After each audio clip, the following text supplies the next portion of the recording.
you judge for this presentation. My question relates to the this thing, to call it what? This was the bone for contention. What was the reason for these people to kill Hani? It's like, what did of this guy really do to them?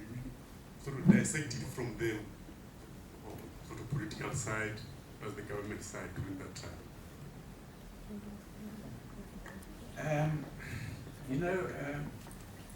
I try to deal with this, but I sometimes simplify it to this: who provided the car that Janusz Waller's drove? The corporate sector provided the car that he drove.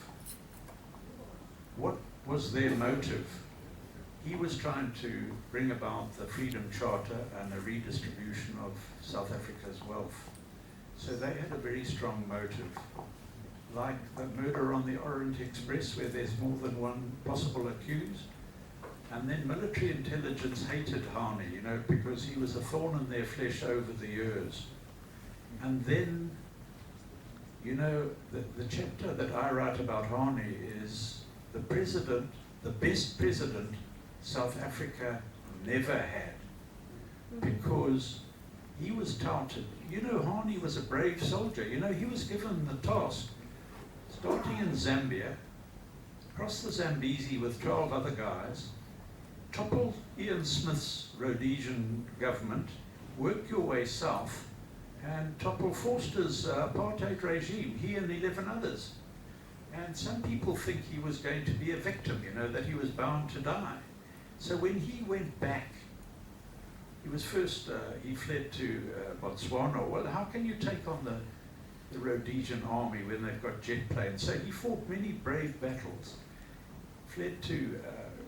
retreated to Botswana, was arrested there. And then he wrote a powerful Hani memorandum, which I deal with at great length in the book, where he criticizes the ANC for this foolish venture against incredible odds he was trying to fight. And then he takes on the ANC cadres who were sitting in London, going to universities and not involving themselves at all in the hurly-burly of MK. And he criticizes Joe Medisa, and he criticizes Thabo Mbeki, and he says, these people were sitting comfortably at Sussex University, and when they were told they had to go and join in Porto and go and fight, they politely declined and took on further degrees. And as a result of his memorandum, the famous Hani memorandum, the ANC sentenced him to death. And it's only Oliver Tambo that finally saved him, and they later held the Morogoro conference where they, reassessed whether it's worth sending 10 or 12 people to take on governments, government forces. But, so he was saved from that, from execution, because there was a judgment passed by the ANC that he should be executed.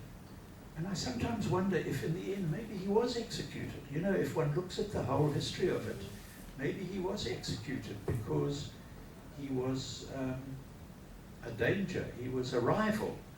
And that's why those, when I talked about the Brandy and Coke biographies, that's why those are so interesting, because they talk about the ANC hit squad, the Omega strike force, being involved. Now, I think these are authentic. You can look at them and decide for yourself. But it's not as if they're out there as propaganda. It's not as if somebody's been blazoning them on the Sunday papers. I find them secretly somewhere. If they're propaganda, somebody would have put them out there, but they're hidden away, and I find them. So that's why I see that dimension to the possible suspects. So I think yeah.